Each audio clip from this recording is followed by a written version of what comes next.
소득세를 개괄해서 보여드렸는데 이제 그 중요하다고 했던 것들을 하나씩 해볼 거거든요. 어제 썼던 거 한 번 더 보여드릴게요. 일단 우리는 그 소득 중에서 근로소득 위주로 본다고 했고요. 이걸 우리가 일상 용어로 연봉이라고 하는데 사실 세법에서는 이런 말은 없었고 여기서 비과세 소득을 빼면 실제 세법에서 말하는 그 총급여액이라는 개념이 나온다고 말씀을 드렸어요. 이 총급여액이라고 부르는, 그러니까 지금 연봉이랑 총급여액이 실제로 쓰는 말이라고 했을 때 총급여액은 근로소득이라는 개념이 되고요.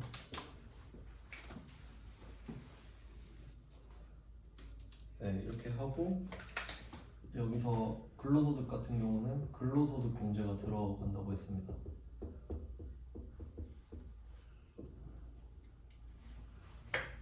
네, 이렇게 되면 이제 근로소득 금액이 나오는 거죠.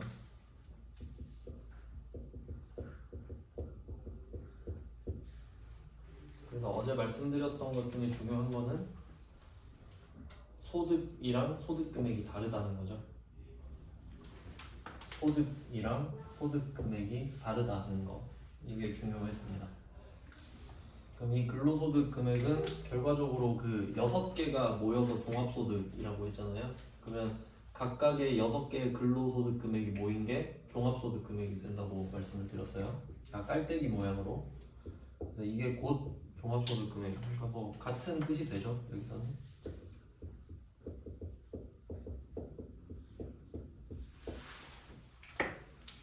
네, 이렇게 되고요.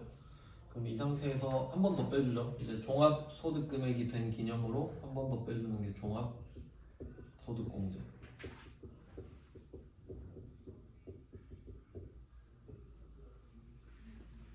네, 이렇게 됐고, 그러고 나서 밑에 이제 과세표준이 나온다라고 했습니다. 이제 여기에 세율이 들어가죠.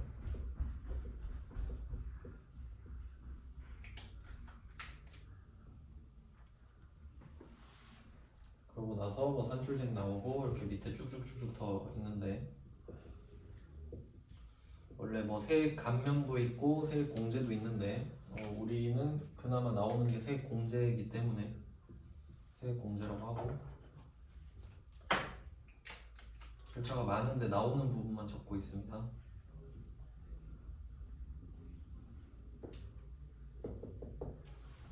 더 많은 절차가 있긴 한데, 그러면 여기서 우리가 배워야 되는 게 일단 비과세, 이거부터 배울 거예요. 그러니까 위에서 내려가면서 하나씩 배울 거거든요. 그럼 비과세가 뭔지를 일단 알아야 총급여액을 구하니까 이걸 먼저 할 거고요.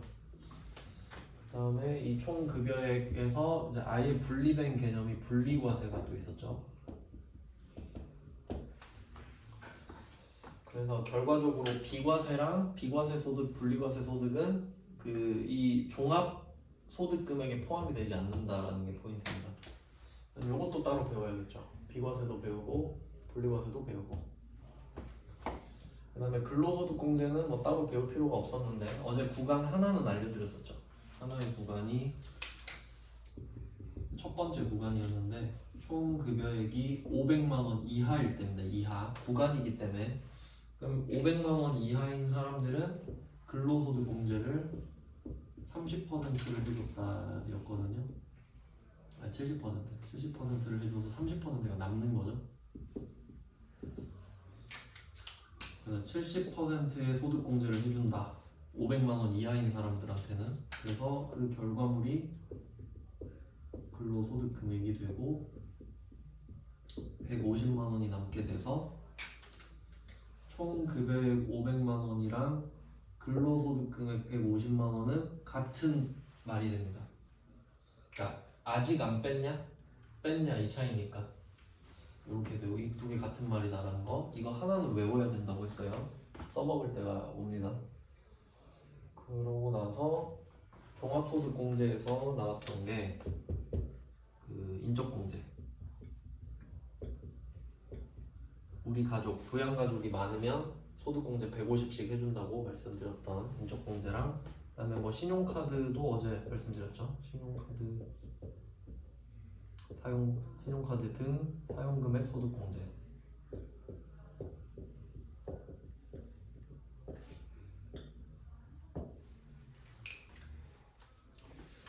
네, 그럼 비과세 배우고 분리과세 배우고 인적공제 배우고 신용카드 등 사용금액 소득공제 이것도 배우고 뭐 세액공제 쪽도 있는데 세액공제는 특별세액공제.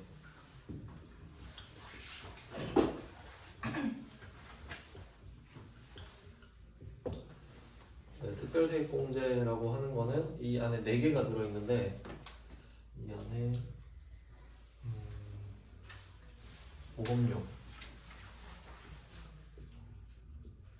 보험료, 의료비, 교육비,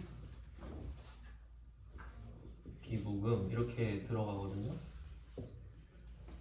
특별세액공제. 얘네들은 세액공제인데 그러면 보통 어떻게 분류를 좀 하냐면 좀 막 중구난방이잖아요. 지금 처음 배우니까 막 정리도 안 되고 하는데 얘가 인적공제잖아요. 인적공제는 우리 가족 때문에 소득이 줄어드는 거죠. 그러니까 내가 우리 가족한테 돈을 쓰고 있으니까 그것 때문에 세금을 줄여준다는 거예요. 넌 돈을 많이 쓸 테니까. 그러면 만약에 부양가족이 없으면 그럼 인적공제를 안 해주겠죠. 근데 나머지 이거 5개예요. 신용카드, 보험료, 의료비, 교육비, 기부금. 5개죠. 카드, 보험, 의료, 교육, 기부. 자, 그럼 이거를 묶어버리는 거예요. 이렇게 5개를 묶는데 카드는 소득공제입니다. 그리고 나머지는 세액공제죠. 세액공제라고 했으니까. 근데 그게 중요한 게 아니라 얘를 그 편의상 물적공제라고도 해요. 얘는 돈을 쓴 만큼 해주잖아요. 인적공제는 우리 가족에 의해서 소득이 줄어드는 걸 말을 하고 특별세액공제는 내가 돈을 얼마나 썼냐. 카드도 마찬가지고. 차이 아시겠죠? 그러니까 이렇게 묶으면 조금 낫지 않나요? 인적공제, 물적공제 이렇게 하면은 그러면 4개밖에 없잖아. 비과세, 분리과세, 인적공제, 물적공제 이렇게 되니까 이렇게 해놓고 필요한 걸 하나씩 배우겠습니다. 이 4개를 할 거예요. 그럼 일단 맨 처음 할 거 비과세 할게요. 비과세.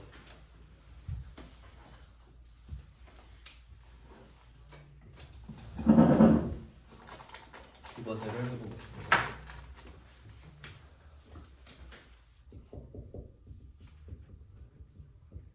정확히는 비과세 소득인데 이게 면세랑은 다른 개념이에요.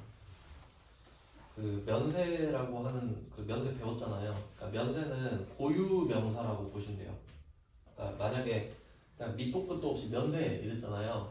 그 면세가 해당되는 범주는 부가가치세랑 개별소비세밖에 없거든요. 그래서 그냥 그 면세는 부가가치세가 면제되었다, 개별소비세가 면제되었다라는 뜻인 거예요, 그냥. 근데 비과세라는 말은 돈을 받았지만 과세를 하지 않는다는 일반 명사가 되는 거고, 그 정도 차이가 있습니다. 그러니까 결론은 뭐냐면 소득세에서는 면세란 말을 안 쓴다는 겁니다. 소득세는 면세가 없지. 비과세가 있지. 그러니까 소득이 있는데도 과세를 안 하겠다라는 거잖아요. 비과세가. 근데 면세는 없지. 면세는 부가가치세 있는 건데 동네가 다르다는 거예요. 그래서 그 보통 막 일반적으로 대화할 때 비과세를 면세라고 말하는 사람도 있는데 그냥 그런갑다 하면 되죠, 그냥. 근데 실제로 있는 개념은 아니죠. 소득세에서는 비과세라는 게 있으니까. 대신 부가가치세에서는 비과세가 없잖아요. 부가가치세는 뭐라고 그래? 그냥 면세라고 그러지. 이런 내용이에요. 그래서 이제 2개가 한 번씩 충돌할 때가 오거든요. 그래서 혹시 그럴 만한 것들은 말씀을 드릴게요. 비과세에서 제일 중요한 거, 주인공은 식대입니다. 식대 밥값이죠. 근데 하나씩 봐야 되는데 식사부터 봐야 돼요. 식사는 밥이죠.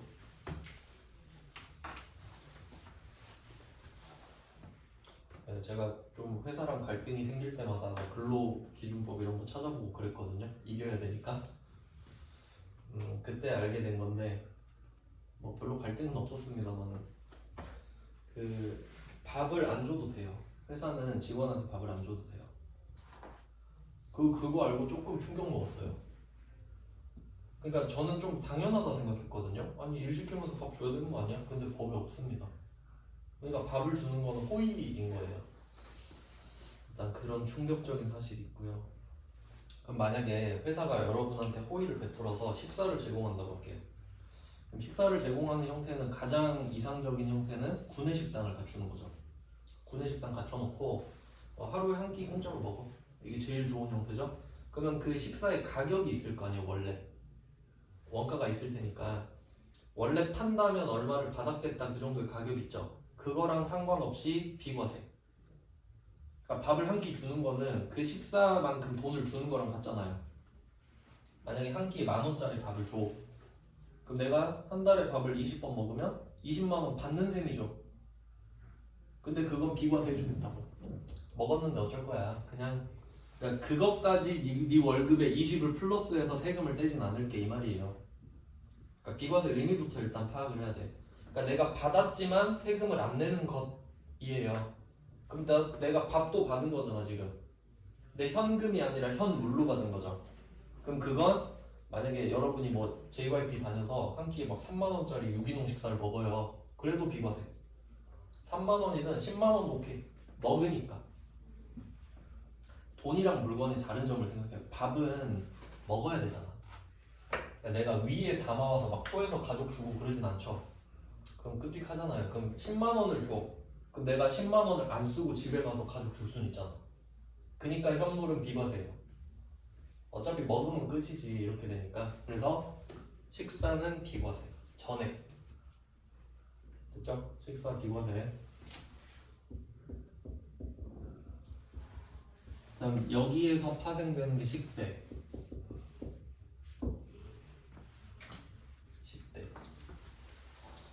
식대는 밥값입니다. 그러면 조금 안타깝지만 만약에 우리가 구내식당이 없어서 그냥 밥값으로 줄게 이럴 수도 있죠. 그래도 착한 거 아닌가요? 저는 이 회사 지금 6년 됐는데 여기는 밥 시간을 안 줘요. 그러니까 원래 제 정규직일 때 2시부터 10시 수업이었거든요. 밥 시간 어디 있어요? 없죠. 근데 밥값도 안 줘. 그래서 그렇게 까거든요. 여기는 밥 시간 안 주는데 밥값도 안 준다. 합리적이다. 그렇게 까요 강사들이. 그럼 식대를 주는 건 되게 엄청 호의적인 거지. 안 줘도 되는 거니까. 그러면 식대를 만약에 그러면 막 이게 악용할 수 있다 그랬죠. 아까 말씀드렸죠. 밥은 먹고 가서 토해줄 수 없지만 돈은 안 쓰고 가서 줘버릴 수 있죠. 악용할 수 있는 사례가 있는 거예요. 그러면 이것도 마찬가지로 항상 전제를 그렇게 생각하세요. 여러분 가족이 여러분을 낙하산으로 채용한 거예요. 회사에. 여러분은 지금 낙하산으로 들어와서 한 달 만에 임원이 됐어요 지금. 기획실장이야 지금. 근데 아빠가 나한테 야 이거 식대로 5천만 원 써. 이러는 거지. 그럼 식대 비과세 하면 돼요? 그럼 일반 직원들은 식대 10만 원 주고 우리 아들은 5천만 원 주고 그럼 다 비과세 하면 공평성이 어긋나죠. 그러니까 식대는 돈이기 때문에 한도를 정해줘야 된다는 거지. 근데 그 한도가 어마어마합니다. 한도가 10만 원입니다. 한 달에. 진짜 개짜죠. 이유는 공평해야 되니까. 왜냐면 솔직히 말하면 여러분 한 끼를 최소한으로 때운다 생각해봐요. 최소한으로 한 5천 원이면 되죠. 한 3천 원도 되죠. 솔직히. 그냥 김밥 한 줄 먹으면 되잖아. 가능은 하잖아요. 매번 그러라는 게 아니라 그냥 어쩌다 한 끼 먹는 거면 편의점에서 5천 원이면 되죠. 그런 기준으로 정한 거야. 그래서 한 끼에 5천 원 해서 20일 뭐 이런 느낌이지. 그럼 10만 원 나오죠.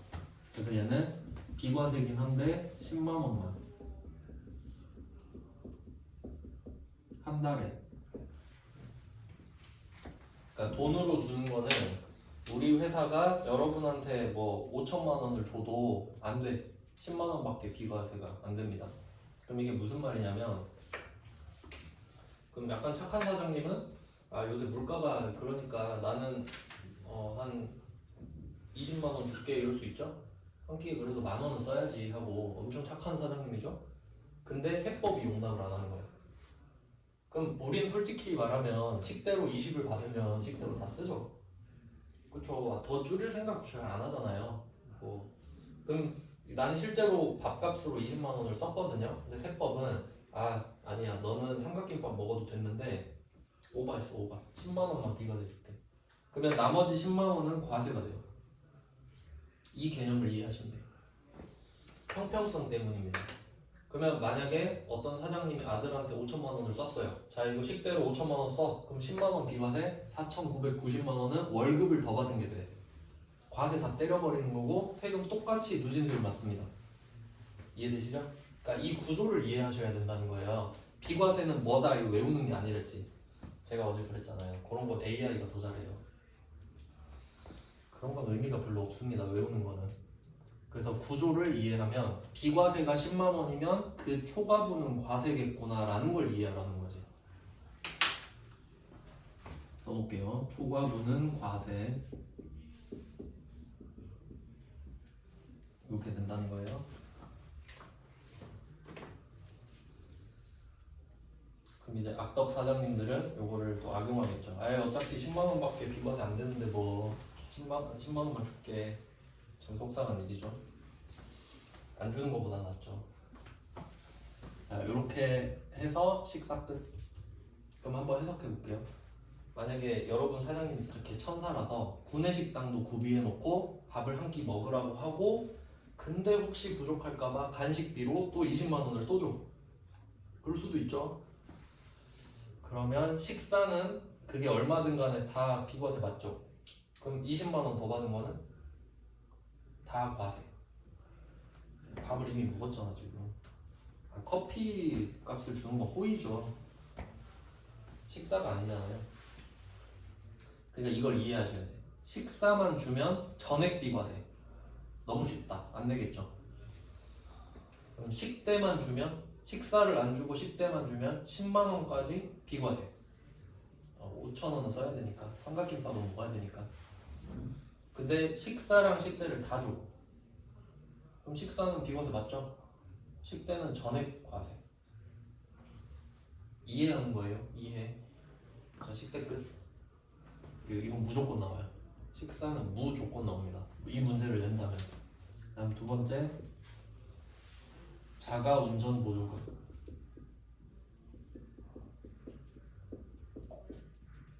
이 두 개는 무조건 나와요. 그냥 나와요. 그냥 나올 확률이 있다가 아니라 나옵니다. 이 문제를 내면. 자가운전 보조금. 이거는 식사랑 패턴이 똑같아요. 이야기 해드릴게요. 이것도 이해하셔야 됩니다. 이게 그 외우는 경우가 있는데 안 됩니다. 의미가 없어요. 아무 의미가 없어요. 자가운전 보조금은 말 그대로 자동차 유지비, 그러니까 차량 유지비를 지원해 주는 형태인데 그럼 이게 되려면 한번 생각해 보세요. 저는 이 학원에 올 때 자가용으로 출퇴근을 해요. 근데 이 회사가 저한테 기름값을 대줄 이유가 있나요? 없지. 출퇴근은 내 몫인데. 그게 밥값이랑 똑같은 거야. 그러니까 밥값이랑 기름값은 네가 알아서 하는 거지. 넌 월급을 받잖아. 이런 태도예요 원래. 그럼 이건 왜 주는 거냐면 만약에 제가 이 업종 말고 막 만약에 뭐 손해사장사나 뭐 그런 일을 해. 그러니까 막 고객을 막 만나러 다녀야 돼. 보험사 직원이야. 그럼 맨날 보험사 직원들 만나고 돌아다니고 해야 되잖아요. 뭐 내근직도 있지만 돌아다니는 직이라고 하면 그럼 차가 필요하죠. 그럼 그런 업종에 대한 일을 하면 회사가 차를 주는 게 맞죠. 차가 필요한 일이니까. 그럼 차 없는 사람 어떻게 일해요? 근데 회사가 그런 거야. 미안한데 네 차 좀 써라. 그럼 이제 기분이 팍 나빠지죠. 그러니까 출퇴근은 내 몫이 맞아. 근데 업무 시간에 일 때문에 내 차를 쓰는 건 좀 기분 나쁘죠. 기분이 많이 나빠. 그럼 차 때문에 내 차 감가상각 되잖아요. 그럼 그걸 알고 있으니까 미안하니까 내가 좀 한 달에 얼마씩 줄게. 그게 자가운전 보조금이에요. 비슷하죠?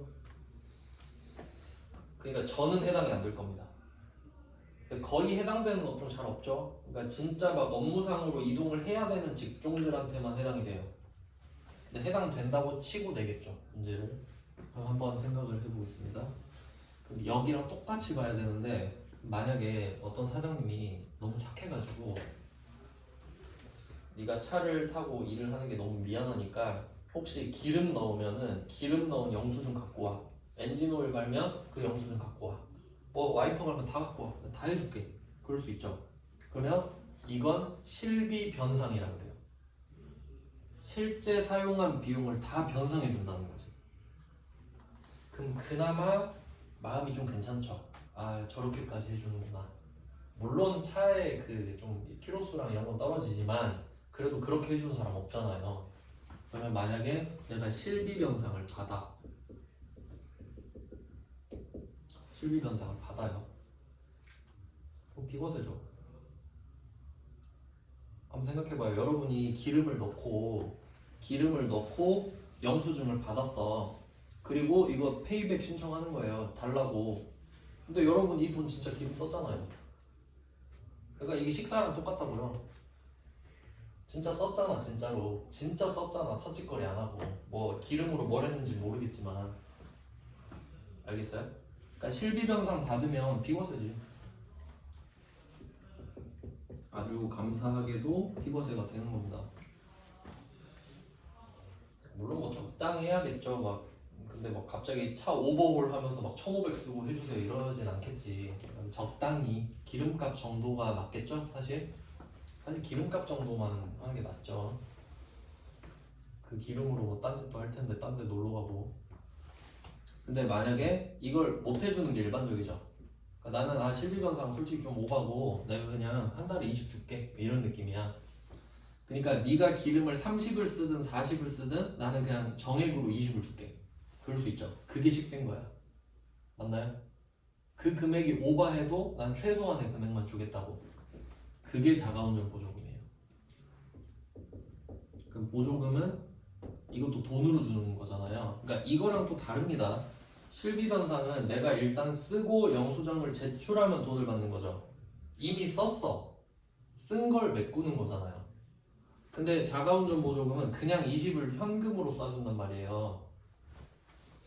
그럼 만약에 내가 연비 엄청 올려가지고 막 기름값 10만 원만 써가지고 10만 원 남길 수도 있지. 그게 돈이니까 차이가 있습니다. 페이백이랑 그냥 돈을 주는 건 다른 거예요. 그럼 이 보조금은 비과세가 20만 원. 20만 원이면 출퇴근밖에 못 하지 않나? 20만 원으로 정해놨습니다. 느낌 좀 비슷하죠? 식사랑 10대? 식사 10대. 그러면 우리 사장님이 실비 변상도 해주고 자가운전 보조금도 줘요. 그러면 실비 변상은 비과세죠? 보조금은 전액 과세. 받았는데 왜 또 받아? 그럼 월급 더 받는 거잖아요. 그럼 딴 데다 쓰겠지. 그러니까 월급이지. 그러니까 이 돈을 딴 데다 쓸 가능성이 있으면 과세를 하겠다는 거예요. 딴 데다 쓸 수 있으면 딴 데다 썼다고 간주해 버리는 거지. 그럼 세금 내고 쓰라고. 근데 진짜 밥 먹는데 쓰고 진짜 기름으로 써버렸으면 아예 그거는 과세 안 하지 이렇게 되지. 쓴 돈을 돌려준 개념이 되니까 그런 느낌이죠. 이해해야 돼요. 다 외워야 되니까. 근데 이 두 개는 같아요 패턴이. 그러니까 이 두 개는 항상 나오고요. 그리고 이제 세 번째부터는 조금 떨어져요. 그 중요도가. 그 다음에 좀 빈도수로 말씀을 드리면은 육아수당이란 게 있는데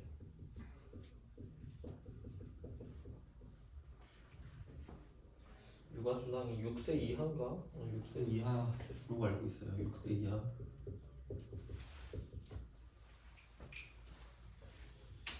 말 그대로 그냥 뭐 기저귀값 하고 분유값이나 해라 이런 느낌으로 주는 돈인데 근데 전제는 6세 이하. 그러니까 애가 7세부터는 안 해줘 비과세를. 근데 10만 원 해주는데 근데 한도는 제가 지금 적고 있잖아요. 한도는 제가 이해를 돕기 위해 말씀드리는 건데 외울 필요는 없어요. 어차피 프로그램에 다 내장이 돼 있기 때문에. 근데 그냥 이해하라고 말씀드리는 겁니다. 그냥 요 정도 느낌이다라는 거지. 그러니까 얘도 보조금 30 주면 어떻게 되겠어요? 10만 원 초과된 거 있잖아요. 그건 과세겠지. 형평성을 위해서. 왜? 또 이렇게 생각하면 되지. 아들한테 야, 너 포르쉐 내가 사준 거 그 유지비 5천만 원 써? 그럼 안 되잖아. 그럼 20 비과세 4,980만 원 과세. 똑같이 이렇게 가는 겁니다. 그럼 육아수당은 직원한테 6세 이하의 자녀가 있는 거예요. 10만 원 비과세거든요. 그러니까 이건 그냥 한도는 필요 없으니까 6세 이하만 돼요. 그리고 얘는 특이한 게 뭐냐면 만약에 6세 이하 그 자식이 2명 있어요. 2명. 그러니까 사장님이 20만 원 줄 수도 있죠. 한 명당 10만 원씩 2명 써. 근데 근로자 한 명당 10만 원이에요. 이게 좀 특이해. 이거 시험에 나온 거라서 말씀드리는 거예요. 한번 생각을 해봐요. 그다음에 이런 경우도 있습니다.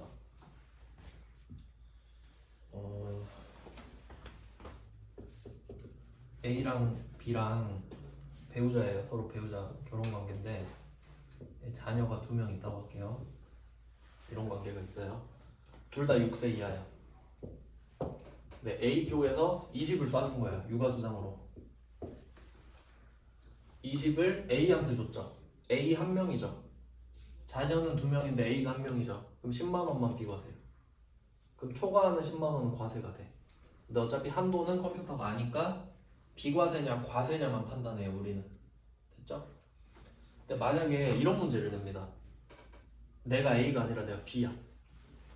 내가 B래 갑자기. 그리고 이 얘기를 하는 거야.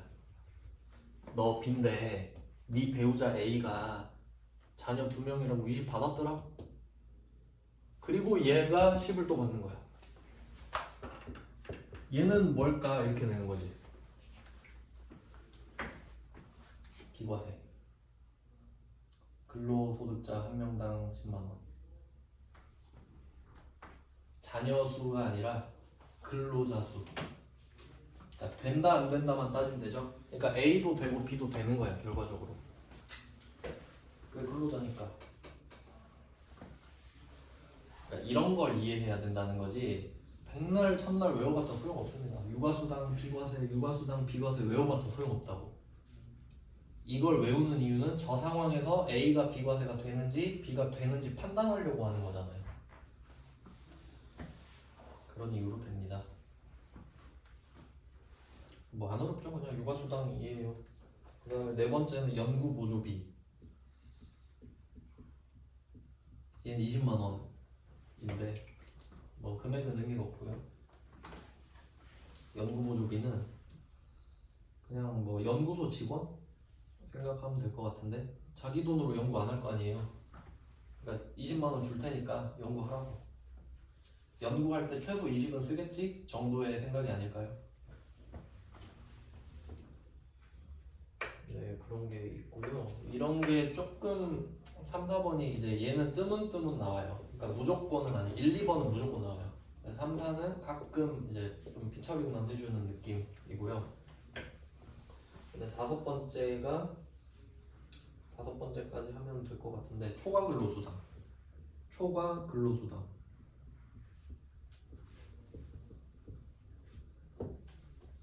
초과 근로수당. 내용을 한번 생각해 볼게요. 초과 근로수당이 뭐냐? 연장수당. 그러니까 보통 그 생산직에서 많이 하죠.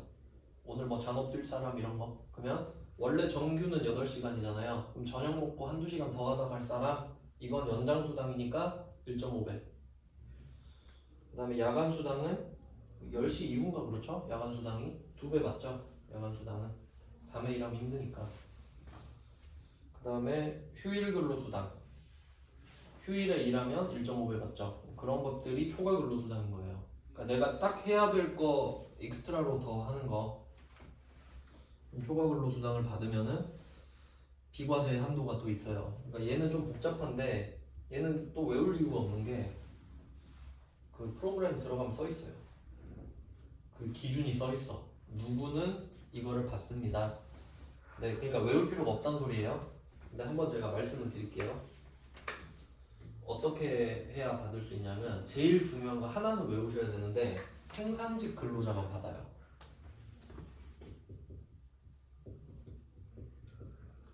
생산직만 받아요. 사무직은 안 돼요.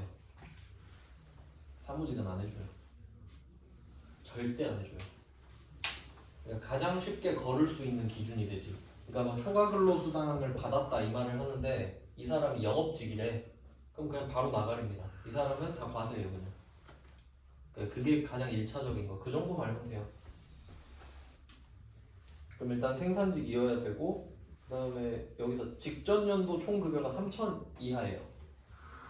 그럼 이것도 그냥 3천인갑다 이러는 게 아니라 여러분이 3천을 받는다 생각해봐. 여러분이 생산직 라인에서 근무를 해요. 얼마나 하기 싫겠어요. 아, 얼마나 졸릴까 그거 하고 있으면. 그럼 그거를 하면 생산직은 대신에 많이 받죠. 보통 그 화이트 칼라보다 많이 받잖아요. 일반적인 상식이. 근데 3천 받아. 그럼 이 말은 한 달에 250 받는다는 소리야. 여러분 생산직 가서 250 받으면 좀 현타고 있죠. 그래도 한 3, 400 받으려고 가는 거 아니에요. 뭐 엠코 같은 데 가가지고. 그러면 와 3천 진짜 큰일 났네. 그러면 직전 연도 총급여 3천 이하라고? 그럼 아 이 사람들은 초과수당이라도 비과세를 해줘야지. 그런 느낌을 받으셔야 잘 외워져요. 그 다음에 월정액 급여 210만 원이야. 총체적 난국이죠. 그럼 210만 원 이하를 받고 있는 거예요 지금. 그럼 어떻게 3천이 되냐? 인센티브까지 합쳐서 250인 거지. 와 진짜 불쌍하네. 그 정도면 비과세 해줘야겠다. 이런 느낌을 받으시면 되겠습니다. 그러니까 3개가 필요한 거지. 생산직 근로자인데 작년에 3천 이하 받았어야 돼. 그리고 현재 월급 210 이하. 와 이 정도면 해줘야 된다. 이 느낌을 받으셔야 돼요. 그런 사람들은 1년에 240만 원까지 해줘요. 근데 대충 치면 한 달에 20 정도씩 해주는 거죠. 큰 도움은 안 되겠지만 그냥 좀 응원 차원이겠죠. 이렇게 5가지가 시험에 잘 나옵니다. 뭐 별로 어려운 거 없죠. 그러니까 왜 해주는지를 이해하면 되잖아. 그냥 뭐 밥값은 그 밥 먹으면 해주고, 기름값 해주고, 육아수당, 기저귀값 도와주고, 연구 보조비 주고, 초과근로수당 비과세 해주고 이런 느낌으로 비과세는 끝났습니다.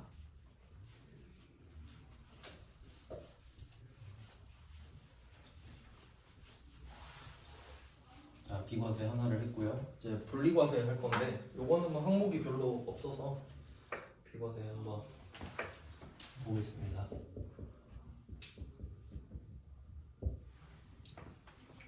아니 분리과세.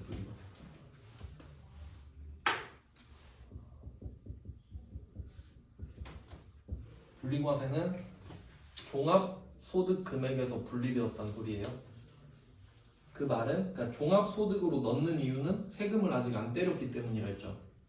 세금을 아직 안 때렸으니까 바구니에 다 담아. 그리고 바구니에 모아서 1년 동안 모아서 세금을 때리려고 모으는 거죠. 그러니까 종합소득금액으로 들어간 애들은 세금을 안 냈단 소리야. 근데 분리과세는 뭐였죠? 복권 생각하면 되죠. 여러분 복권 당첨되면 세금 떼이죠. 그럼 과세를 한 거 아닌가요? 그럼 과세를 당하고 10억 당첨되면 3억 낸다 했잖아요. 그럼 7억이 또 바구니에 들어가? 그럼 안 되죠. 그럼 또 세금 받는 건데? 바구니에 있단 소리가 세금을 맞는다는 소리잖아요. 그러니까 얘는 우리가 복권 당첨됐을 때 3억을 이미 줬으니까 국세청에 준 거잖아요. 농협이 원천징수 해주는 거잖아. 그러니까 걔는 바구니에 안 들어가고 과세가 끝나버렸다. 분리해서. 분리과세. 결론 원천징수 당한 겁니다. 분리과세. 그렇게 기억을 하시면 돼요.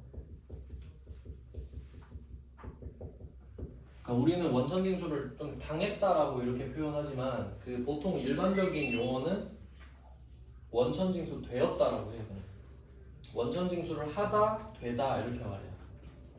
어차피 뭐 사동 피동은 같은데 우리는 보통 당했다라는 표현을 많이 하죠.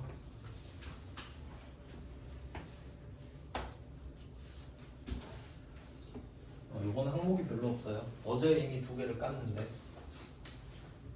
복권 당첨금.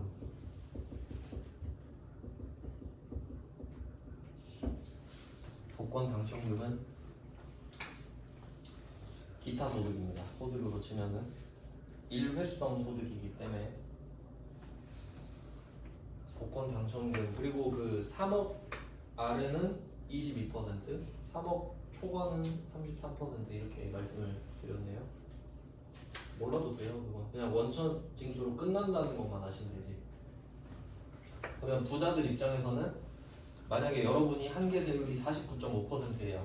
그럼 로또 당첨됐을 때 오히려 낫지. 원래 내가 소득 더 생기면 49.5% 내는 건데 로또 당첨은 한 20 몇 프로 될 거 아니에요? 오히려 좋지 부자들은. 근데 6.6%인 사람한테는 안 좋겠죠. 근데 어쨌든 국세청 입장에서 누가 당첨되든 똑같은 금액을 징수한다 라는 데 의미를 두시면 됩니다. 복권 당첨금. 두 번째 일용 근로소득.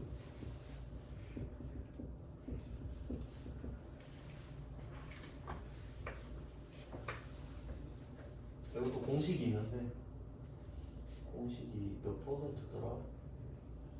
4.5인가? 0.45인가?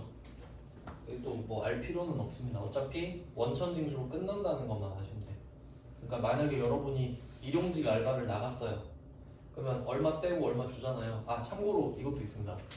일용근로소득은 15만 원 미만은 비과세예요. 15만 원 이하.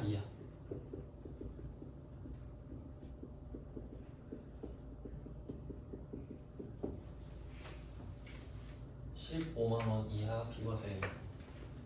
이거는 어떻게 해석을 하셔야 되냐면 일용근로잖아요. 일당이라고 봐야지. 일당. 월급이 15만 원인 사람 없잖아요. 그러니까 여러분이 만약에 제가 만약에 노가다 뛰러 갔다고 할게요. 제가 듣기로는 11만 원을 받아서 그러니까 그 공사 현장에서 11만 원을 받아서 만 원은 소개비로 주고 플랫폼에 주고 10만 원만 받는 거야 나는. 근데 그러면 15만 원 이하죠. 그러면 공사 현장에서 그냥 원천징수를 안 하고 줘요. 비과세. 그러니까 얘네한테 뭘 떼냐 이 말이지. 그래서 이게 그 일반적으로 문제에 나올 수 있죠. 그럼 상황이 바뀌어서 우리 사무실에서 일용직 직원을 썼다. 2명이 있는데 1명당 10만 원씩 줬다. 그렇게 문제 낼 수 있죠. 그럼 원천징수를 안 하겠지. 예수금이 없겠죠. 그렇게 문제 낼 수 있습니다. 그러니까 이 지식이 받쳐줘야겠죠. 왜냐하면 세법이 그대로 회계로 넘어가는 거니까. 네, 만약에 한 명한테 20만 원 줬다? 그러면 예수금이 조금 있어요. 몇백 원. 이렇게 알고 계시면 되겠고요. 이 두 개가 잘 나오고 그다음에 세 번째 그나마 이제 세 번째까지 추가를 하면 잘 안 나와요. 세 번째는 얘는 2천만 원 이하의 금융소득.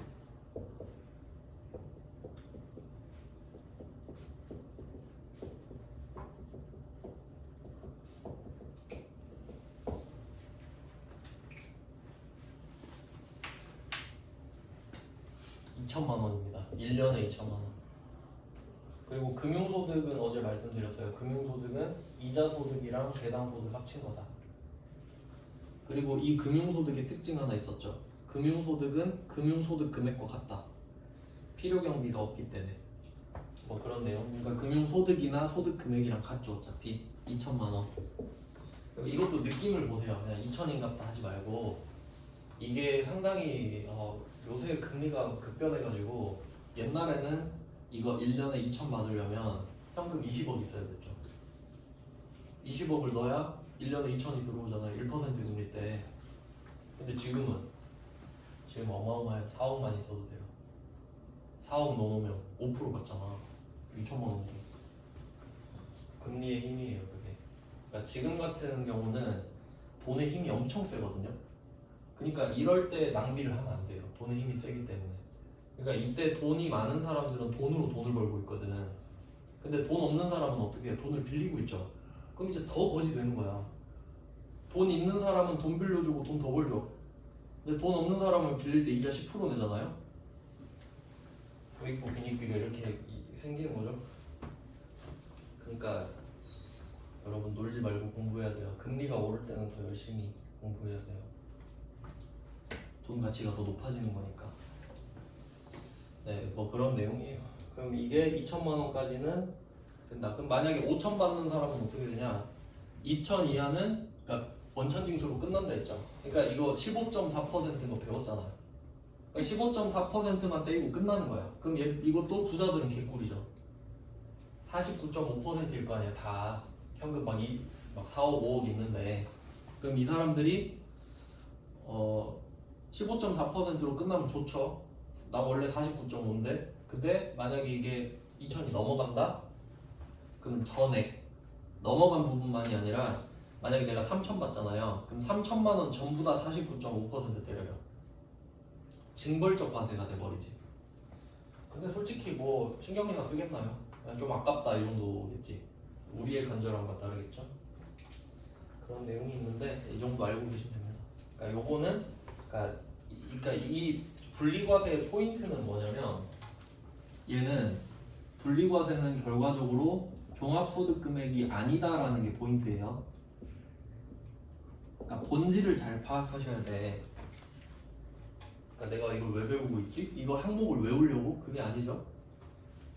분리과세가 됐다는 소리는 세율이 중요한 게 아니라 얘는 어떻게든 세금을 낸 거기 때문에 종합소득금액에 포함이 안 된다는 소리구나. 그러니까 세율로 같이 내려가지 않는다는 소리다. 이게 포인트입니다. 그러니까 소득으로 안 잡힌다라는 거죠. 우리가 흔히 말하는 소득으로 잡히지 않는다. 네, 이렇게 되고요. 그 다음에 한 개를 더 추가하면 300만 원 이하의 기타 소득금액.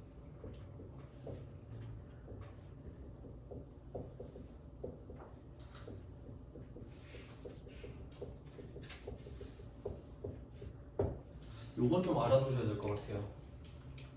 그러니까 잘 나오진 않는데 오히려 그래서 조금 위험할 수가 있는 주제입니다. 왜냐면 계산이 들어가요. 그러니까 금융소득 2천만 원 이하는 뭐 별로 안 어렵잖아요. 뭐 2천만 원 더 하면 될 텐데. 근데 얘는 기타 소득금액이죠. 기타 소득금액. 그럼 이 말은 기타 소득이 아니란 소리예요. 소득금액이잖아요. 그럼 이거 식을 알려드릴게요. 이거 한 번씩 내거든요. 기타 소득에서 필요 경비를 빼요.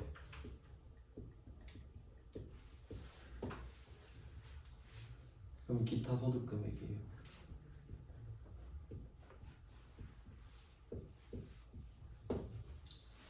가끔 나오거든요. 그러면 이 문제를 만약에 낸다면 출제자가 나한테 물어보고 싶어 하는 것이 무엇인가? 소득과 소득 금액이 다른지 아냐 물어보는 거죠.